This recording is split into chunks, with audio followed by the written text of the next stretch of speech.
Assemblée générale du 12 mars 2021 qui verra la CAF renouveler ses instances. C'est vrai, on se focalise beaucoup sur le poste de président, mais en réalité, c'est toute l'instance du comité exécutif qui est à renouveler à différents postes, mais aussi la désignation de nos représentants à la FIFA sera faite, et je pense que l'un dans l'autre, il s'agit simplement de porter à la tête de notre structure continentale les hommes et les femmes qui, dans les prochaines 4 années, vont travailler à construire ce qu'est la CAF du futur. Le maître de cérémonie tout à l'heure a évoqué les raisons pour lesquelles nous sommes là, mais je dirais tout de suite que ces raisons sont bien valables, mais j'ajouterai simplement que dans ma démarche, très tôt j'ai annoncé que je voulais aller vers une campagne qui serait une campagne panafricaine. Je pense que c'est important. Et disant cela, je ne renie pas mes origines sénégalaises. Et c'est tellement vrai que la déclaration de candidature a été faite chez nous au Sénégal, dans notre fédération, qui m'a mandaté pour pouvoir me présenter et qui a présenté ma candidature. Vous me permettrez à ce stade-là aussi de remercier les fédérations qui m'ont accompagné dans cette démarche. La fédération gambienne qui m'a soutenu, puisque vous connaissez les textes. Il fallait, en plus de l'endossement de ma fédération, au moins 2 autres pour m'accompagner. Et donc la Gambie, spontanément, a répondu à nos côtés. Je pense qu'on ne va pas chercher les raisons, on les connaît presque naturellement. Et le Gabon, à travers le président Pierre-Alain Mungengi, avec qui je n'ai cessé d'échanger, donc qui ont spontanément aussi m'a soutenu. Et donc ce lancement a été fait à Dakar. Et aujourd'hui, nous nous retrouvons ici. C'est une seconde étape, parce que nous sommes au Cap-Vert. Malgré tout ce que Aliou a dit, je pense que le point nodal pour moi, dans cette seconde étape, c'est d'aller vers ma seconde maison. Ma seconde maison, c'est la zone IFOA. Parce que je pense que souvent en Afrique, il est important qu'on le dise. Chez nous, en tout cas au Sénégal, en Wolof, on dit, quand on dit que quelqu'un est bien, qu'il a des qualités, c'est un sage qui le disait, donc un guide religieux. Si on dit, ah, cet homme il est bien, cet homme il est compétent, il demande chaque fois de vérifier si c'est ses parents qui l'ont dit. Et ça, c'est important. C'est pour ça que quand le Sénégal me dit il faut aller à ces élections, vous en avez les qualités, j'ai besoin aussi, en seconde étape, d'aller vers ma zone, qui est ma maison, c'est le Sénégal, mais ma grande concession, si on parle à l'africaine, c'est la zone IFOA. Donc j'ai tenu, en marge donc, de cette Assemblée générale, à venir me présenter à vous pour vous dire, non pas que je suis candidat, puisque je vous l'ai déjà dit, voilà pourquoi je suis candidat, et voilà ce que je propose pour cette candidature, pour la finalité de cette candidature, puisque une candidature n'est pas une fin en soi. Qu'est-ce que je propose pour amener les changements nécessaires au développement du football africain? Donc c'est cela qui nous réunit ici. Et j'ai la chance et le privilège d'avoir pratiquement tous mes collègues présents dans cette salle et présents aujourd'hui à cette Assemblée générale.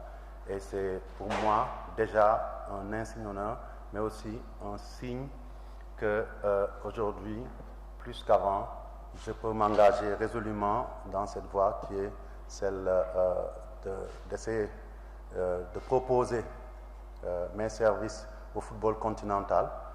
Et j'espère que simplement, au bout de cette rencontre, vous estimerez que j'en ai les compétences et surtout que j'en ai la volonté. Parce qu'aujourd'hui, il est question d'engagement et c'est pour cela que je voudrais vous demander de m'accompagner. Et par contre, je constate effectivement que les problèmes structurels de gouvernance que nous connaissons se sont installés presque durablement. Et aujourd'hui, je pense que si nous regardons bien, les deux manifestations que je retiens, c'est le fait que depuis plusieurs mois, nous sommes la seule instance continentale, je dirais même sportive du football dans le monde, puisque je vais y mettre la FIFA aussi, qui est gérée par intérim. On n'a plus de secrétaire général depuis plusieurs mois. Aujourd'hui, on sait aussi qu'on n'a plus de président. On est géré par intérim. Ça, c'est un problème. C'est un problème de gouvernance quand même qui est là, qui est palpable, qu'on n'a même pas besoin de chercher pour le voir parce qu'il nous fait face chaque jour. Donc ça, c'est un problème.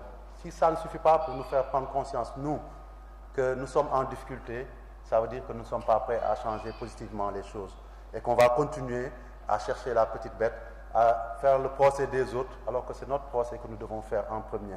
Qu'est-ce qui fait qu'aujourd'hui, depuis des mois, nous ne pouvons pas avoir des directions normales qui sont installées?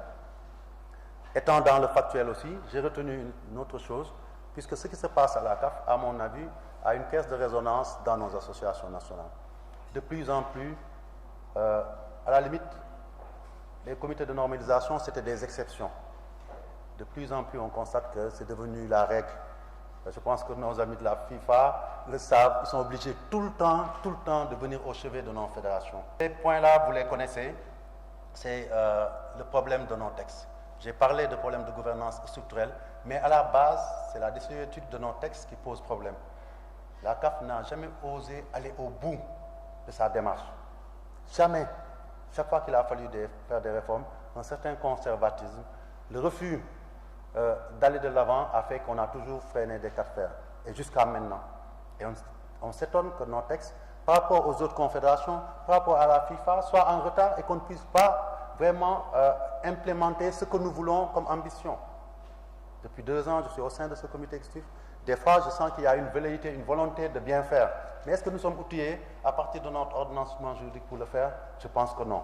Et donc aujourd'hui, c'est cela qu'il faut. Constater que nos textes ne sont plus adaptés, les remettre en cause. Je pense qu'il y a eu un débat avec la FIFA qui a voulu venir pour aider. On sait ce qui s'est passé, mais l'essentiel, il ne faut pas occulter ces problèmes. Il faut qu'on accepte de dire qu'il y a un problème. Il faut qu'on accepte de le résoudre. Et pour ça aussi, il faut qu'on s'ouvre pour que les expériences qui viennent d'ailleurs puissent nous apporter cette plus-value pour qu'on puisse changer. Les problèmes de gouvernance et de conformité aussi touchent bien entendu l'aspect du management, je l'ai dit, administratif et exécutif où on est aujourd'hui, qu'on le veuille ou non, même s'il y a des intermédiaires qui essaient tant bien que mal de faire le travail, une institution sans tête. Et il est temps qu'on corrige cela parce que cette situation ne saurait durer. Le troisième point, j'ai parlé de l'instabilité organisationnelle. Nous sommes la seule confédération, et peut-être rares sont les organisations sportives dans le monde qui ont connu 3 secrétaires généraux en 3 ans. Ça aussi, il faut le constater. C'est des constats qui sont là, qui sont palpables. Moi, mon vécu de l'intérieur me permet de le voir. Ça montre une instabilité. Comment on peut bâtir tout le temps en changeant. Et ça, c'est je pense, l'un des problèmes clés. Je parle même de 3, mais on peut même dire, avec la transition Hayatou-Ahmad, qu'il y a eu un 4e, c'est-à-dire le secrétaire général qui était en place au moment, en 2017, quand il y a eu l'alternance.